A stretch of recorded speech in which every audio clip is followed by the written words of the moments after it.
আসসালামু আলাইকুম প্রিয় শিক্ষার্থীরা, আজকে হচ্ছে আমি ঢাকা বোর্ড 2024 সালে আসা যে পাংচুয়েশনটি সেটি তোমাদেরকে একদম ইজিয়েস্ট ওয়েতে বোঝাই দেবো। ঠিক আছে, সো একদম সহজ ওয়েতে তোমাকে বোঝাই দেবো। তুমি দেখবা যে কোনো পাংচুয়েশন আসুক বা পাংচুয়েশন মার্ক আসুক, তুমি যে 7 থাকবে 7 নাম্বার, তো 7-এ 7 তুমি ইজিয়েস্ট ওয়েতে মানে ইজিলি পাবা, তুমি এটা কোনো বিষয়ই না। ঠিক আছে, তুমি জাস্ট টেকনিকটা দেখো ভাইয়ার, জাস্ট ভাইয়ার টেকনিকটা ফলো করো। তুমি যে পাংচুয়েশন মার্ক আসুক তুমি দেখবা, দেখার সাথে সাথে তুমি এগুলা বসাই দিতে পারবা জ্যোতিষ চিহ্নগুলো। তো দেখো, পাংচুয়েশন তোমার 3টা ওয়েতে আসতে পারে। কয়টা ভাবে? 3টা। একটা ডায়লগ আকারে আসতে পারে, সবচেয়ে বেশি তোমার ডায়লগ আকারে আসে।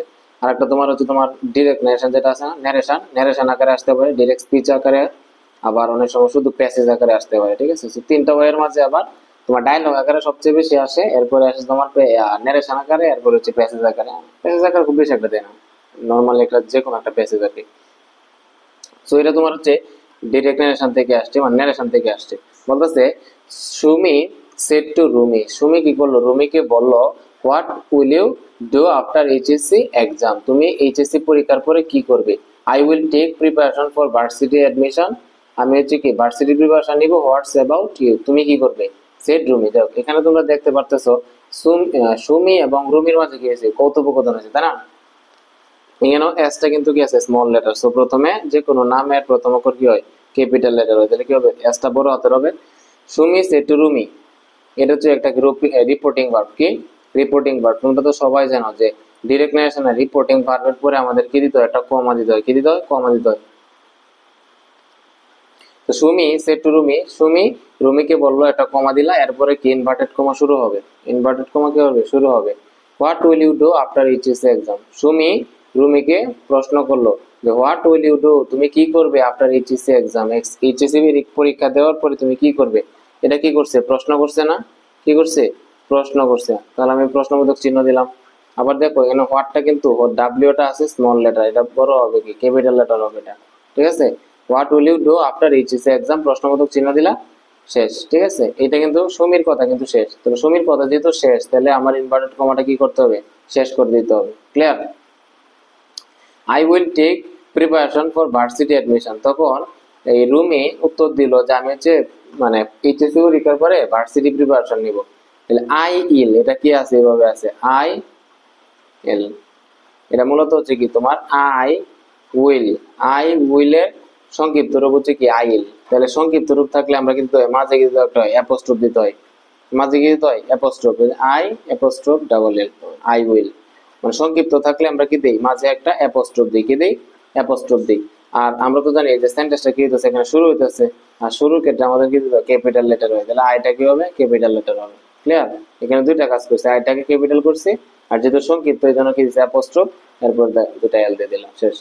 তাহলে আই উইল, এখানে কিন্তু আবার রুমির কথা শুরু হয়েছে, যেহেতু শুরু হয়েছে তাহলে এখানে আবার ইনভার্টেড কমা শুরু হবে। তাহলে I will take preparation for varsity admission, বেস। এই পর্যন্ত শেষ সেন্টেন্সটা।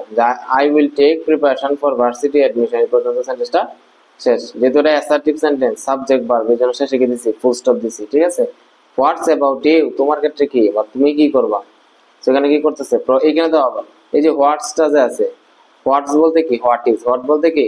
What is. হোয়াট ইজ এর সংক্ষিপ্ত ফর্ম হচ্ছে হোয়াটস। হোয়াট ইজ এর সংক্ষিপ্ত ফর্ম হচ্ছে কি? হোয়াটস। তাহলে সংক্ষিপ্ত থাকলে আমরা কি করি? অ্যাপোস্ট্রোফ দিই।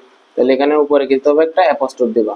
আবার দেখো এখানে কিন্তু নতুন সেন্টেন্স শুরু হয়েছে, আর নতুন সেন্টেন্স শুরু হইলে মানে শুরুর যে শব্দটা, প্রথম শব্দটার প্রথম লেটারটা আমরা কি দিই? ক্যাপিটাল লেটার দিই। তাহলে ডাব্লিউটা এখানে স্মল লেটার আছে, ডাব্লিউটা কি হয়ে যাবে?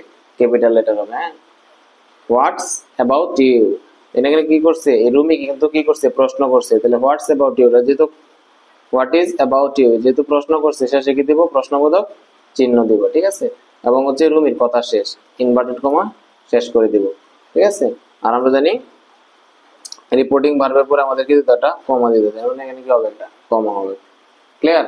একদম দেখো সহজে তোমাকে বুঝাই দিলাম। কি করছি আমরা? তাহলে প্রথমে এসটা স্মল লেটার ছিল, এটা ক্যাপিটাল করছি। আমরা জানি রিপোর্টিং ভার্ব শেষ হইলে আমরা কমা দিতে হয়, কমা দিছি। আবার ইনভার্টেড মানে যেহেতু তার ভিতরে রিপোর্টের স্পিচের ভিতরটা আমরা কি রাখি? ইনভার্টেড কমার ভিতরে আবদ্ধ করে রাখি। তো এই জন্য ইনভার্টেড কমা শুরু হয়েছে। শব্দের শুরুতে প্রথম লেটারটা ক্যাপিটাল হয়, ক্যাপিটাল করলাম। What will you do after HSC exam, এখানে যেহেতু প্রশ্নবোধক বাক্য, শেষে কি দিলাম? একটা প্রশ্নবোধক চিহ্ন। এখানে হচ্ছে সুমির কথাটা শেষ, ইনভার্টেড কমা শেষ, আবার নতুন করে আবার কি করলো, রুমি কথা বলতে তখন আবার নতুন করে ইনভার্টেড কমা শুরু। আইটা মানে স্মল লেটার ছিল, এটা কি করছে ক্যাপিটাল, এবং যেহেতু সংক্ষিপ্ত এই জন্য উপরে এসে কি একটা অ্যাপোস্ট্রোফ দিছি। I will take preparation for varsity admission, এখানে সেন্টেন্সটা শেষ, অ্যাসার্টিভ সেন্টেন্স, তাই এখানে ফুল স্টপ দেওয়া হয়েছে।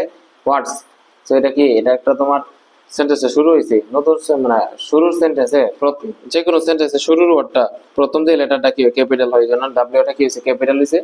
আর হোয়াট ইজ, যেহেতু হোয়াট ইজ এর সংক্ষিপ্ত ফর্ম হচ্ছে হোয়াটস, সংক্ষিপ্ত হলে আমরা প্রস্তুত দিই অ্যাবাউট ইউ, যেহেতু হোয়াটস অ্যাবাউট ইউ, তোমার ক্ষেত্রে কি বা তুমি কি করবো এইচএসসি পরীক্ষার পরে। এখানে রুমি কিন্তু কি করছে, সুমিকে প্রশ্ন করছে, আর প্রশ্ন করলে আমরা কি দিই শেষে একটা প্রশ্নবোধক চিহ্ন, আর রুমির কথা শেষ, ইনভার্টেড কমা শেষ, তারপর যে সেট রুমি, শেষে কি দেবো একটা ফুল স্টপ দেবো, আর এদিকে একটা রিপোর্টিং বাড়বে পরে একটা কমা দিয়ে দিবো, ব্যাস।